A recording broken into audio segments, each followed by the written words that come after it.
Welcome to daily blog. আজকের blog হচ্ছে blog 140, অর্থাৎ 140 নম্বর দিন, 140 নম্বর ভিডিও, 140 নম্বর ব্লগ। আজকের তারিখ হচ্ছে 16ই এপ্রিল 2025, আর আজকের দিন হচ্ছে বুধবার।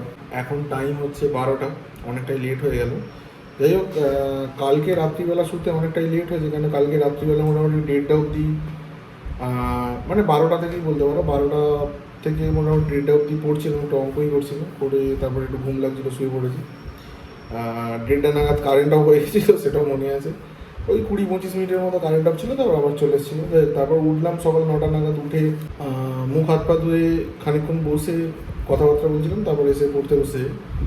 সকালের জলখাবার বলতে আজকে, কালকে মা ওই একটা চিড়ে দিয়ে একটা অদ্ভুত টাইপের প্যাটি টাইপের করেছিল রাত্রিবেলা, বেশ ভালো লাগছিলো।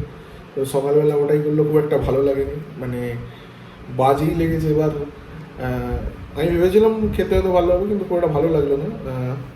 নষ্ট হবে খাবারটা, ওই জন্য খেয়ে নিলাম।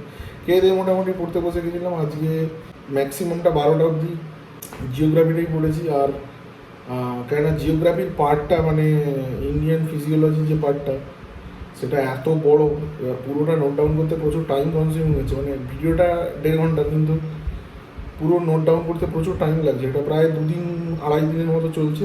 আজকে মোটামুটি ওই পার্টটা কমপ্লিট হল। দিয়ে তারপর 12টার সময় চানে গেলাম। আজকে সকালে কোথাও বেরোয়নি, চান করে 12টা 12:30টার মধ্যেই চানে চলে গেছিলাম। চান করে এসে 1টা নাগাদ এসে আবার পড়তে বসে গেছিলাম। তারপর 2টো অবধি পড়লাম। আজকে ম্যাক্সিমাম টাইমটাই পড়েছি আমি। 2টো নাগাদ আবার খেতে ডাকলো, খাওয়া দাওয়া করলাম। দুপুরের খাওয়াটা মোটামুটি খারাপ হয়নি, ভালোই হয়েছে। ওই ডিম দিয়ে আলু ভাজা, পেঁয়াজ ভাজা, ওটা দিয়ে খেয়েছিলাম। আর বোনও ওই খেয়েছিল আর কি, ওর ডিম সেদ্ধ ছিল আর কি, দিয়ে ভাত টাত খেলাম। খেয়ে দিয়ে মিনিট 5-7-10 মতো রেস্ট নিয়েছি, আধ ঘন্টার মতো। তারপর আবার এসে পড়তে বসে গেছিলাম। কনস্ট্যান্টলি পড়ছি আজকে। দিয়ে জিওগ্রাফি পার্টটা কমপ্লিট হলো। দুপুরবেলাটা আজকে এখানেই ছিলাম, গরমেতেই ছিলাম। মাঝখানটা আধ ঘন্টা 1 ঘন্টার মতো বাইরে বেরিয়েছিলাম। গিয়ে তারপর আবার পড়তে বসেছিলাম। মা আজকে মা বাড়ি চলে গেছিলো, কিছু কাজ ছিল আর কি, আমাকে বলেনি। আর আমার আগে ইচ্ছা ছিল একবার বাগানের দিকে বেরোনো, ওই ব্যাংকে একটা পেমেন্ট করার ব্যাপার ছিল, কিন্তু বাবা বেরিয়ে গেছিলো বলে আর সেটা করা গেল না। কালকে মেবি করতে হতে পারে, কালকে একটু ইন্টারেক্ট হবে পড়ার, কেননা কালকে অনেকগুলো কাজ আছে। দিয়ে বিকালবেলা 5:30টার সময় বোন এলো, এসে চা দিল, চাটা খেলাম। খাওয়ার পরে সন্ধ্যাবেলা টিফিনের কথা হচ্ছিলো। 5টা 5:30টার সময় উঠে গেছিলাম। তারপরে একটু কথা হচ্ছিলো টিফিন ব্যাপার নিয়ে সন্ধ্যাবেলা। এবার যেন একটু চাউমিন টাউমিন নিয়ে আসবো, কেন মাও ছিল না। এবার রান্না করার মতো সেরকম কিছু ছিল না, চানাচুরও ছিল না যে মুড়ি টুড়ি করে খাবো, ম্যাগিও ছিল না। চাউমিন ছিল, চাউমিন করা যেত, তবে আমি খুব একটা ভালো পারি না, ওটা জড়িয়ে যায়। একদিন করবো, দেখি করলে ভালো হয়। যাই হোক, বোনের সঙ্গে কথাবার্তা হচ্ছে তো। আর আলটিমেটলি সন্ধ্যেবেলা আর সেরকম কিছু টিফিন হলো না। আমি তো আবার খানিকক্ষণ রেস্ট নেওয়ার পরে, মানে ওই মাঝখানটা ব্রেক কথাবার্তা বলে, তারপর আবার পড়তে বসে গেছিলাম। দিয়ে 8টা অবধি বসি। তারপর 8টার সময় 8টা 15-20 করে বেরিয়েছিলাম। আজকে বায়োলজির পার্টটা একটা চ্যাপ্টার পুরো কমপ্লিট করে দিয়েছি। করে মোটামুটি বেরোলাম সন্ধ্যেবেলা 8টা নাগাদ। গিয়ে আজকে ঘোড়াঘাটায় যাওয়ার কথা ছিল।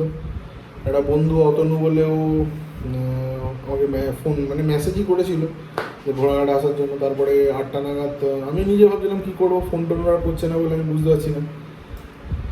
তারপর আমি যখন বেরোনোর প্ল্যানিং করলাম, এবার বাবা একটু কাজ দিয়েছিল, টাকা পেমেন্টের ব্যাপার ছিল আর কি, তোলার এটিএমে। তা তারপর ওরা ফোন করলে, এবার তখন আমি অলরেডি ঠিক করে নিয়েছি যে বাজারের দিকে যাবো, মেন মার্কেটে বাগনানে। আমি বললাম যে দেখছি যদি সম্ভব হয় আমি যাবো বলে। ওখানে গেলাম, গিয়ে দেখলাম যে রাজেশ তাড়াতাড়ি চলে এসেছে। রাকেশও ফোন করেছিল, তারপর টাকা তুলে দোকানে গেলাম, যে অনেক টুকটাক অনেক ব্যাপার নিয়ে কথাবার্তা হচ্ছিলো। অতনু ফোন করলো যে আসছি কিনা, আমি বললাম যে না আজকে আর হচ্ছে না, কেন অলরেডি মার্কেট ঢুকেছি। তখনই 8:30 বাজে।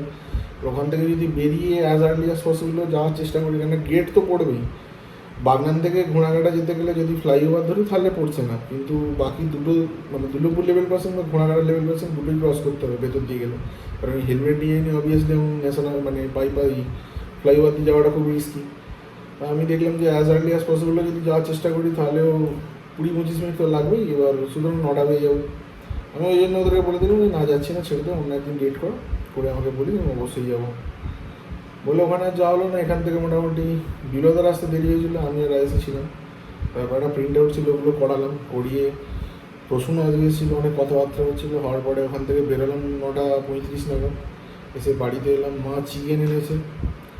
চিকেনটা ম্যারিনেট করবে বলে আমাকে বলছে, না আমি বললাম না করার দরকার নেই, আমি নিজে গিয়ে করে দেবো। কেন পরিষ্কারটা খুব নিখুঁত হাতে করতে পারো, মানে আমি নিজেই করা পছন্দ করি আর কি। বলে দই আনলাম, দই এনে ম্যারিনেট করতে দিয়ে দিয়েছি। আর ছোটো ছোটো বোনলেস চিকেন এনেছিলো, সেটা দিয়ে বোন কয়েকটা পকোড়া ভাজছিলো। ঠিক আমি সেই টাইমেই এন্ট্রি করেছি, সেই জন্য আমারও সৌভাগ্যতে এমন টাইমে এন্ট্রি করেছি যখন পকোড়া ভাজছিলো, আমারও হয়ে গেল আর কি খাওয়া। তারপরে ও কয়েকটা ভাজছিলো, তারপর পরে আমি বললাম যে না আর কয়েকটা ভাজি খেতে ইচ্ছা করছিলো বলে ওগুলো ভাজলাম। ভাজার পরে কিছু খাওয়া হলো, আর বাকি কিছুটা রয়েছে। আর চিকেন অনেকটা আনা আছে, আমি দই এনেছিলাম বাগনান থেকে, নিয়ে পুরো ম্যারিনেট করে রেখে দিয়েছি, কালকে ওটা হবে। অনেকটা পরিমাণে এবং খুব বড়ো বড়ো মাংসের পিস, আশা করি ভালোই হবে, খুব সুন্দর করে কাটা। আমি এনে ভালো করে পরিষ্কার করে নিলাম যাতে কোনো প্রবলেম না হয়। এবার আমার ওই পরিষ্কার পরিচ্ছন্ন নিয়ে একটু মানে কী বলবো, চাপ আছে আর কি। মানে নিজে হাতে পরিষ্কার করি, একটু এপাশ ওপাশ হলে আমার খাওয়া বন্ধ হয়ে যাবে, মানে ব্যক্তিগত ব্যাপার আর কি। এবার যাই হোক, দিয়ে মোটামুটি ম্যারিনেট করে খাওয়া দাওয়া হয়ে গেছে। এবার শুতে চলে যাব। দেখছি রাত্রিবেলা যদি ঘুম না লাগে তাহলে পড়ার ইচ্ছা আছে, কেন উঠতে তো সেই দেরি হচ্ছে। যতটা অবধি পড়া যায় দেখবো। এখন একটু ঘুম লাগছে, তবে গিয়ে দেখি এই রুমে ঢুকলে একটু ঠান্ডাতে ঘুমটা কেটে যায়। যাই হোক, আর বলার মতো সেরকম কিছু নেই, সমস্ত কিছু বলে দিলাম। আজকের মতো ভিডিওটা এখানেই শেষ করে দিচ্ছি। দেখা হচ্ছে নতুন ভিডিওতে কালকে। শুভরাত্রি, ধন্যবাদ।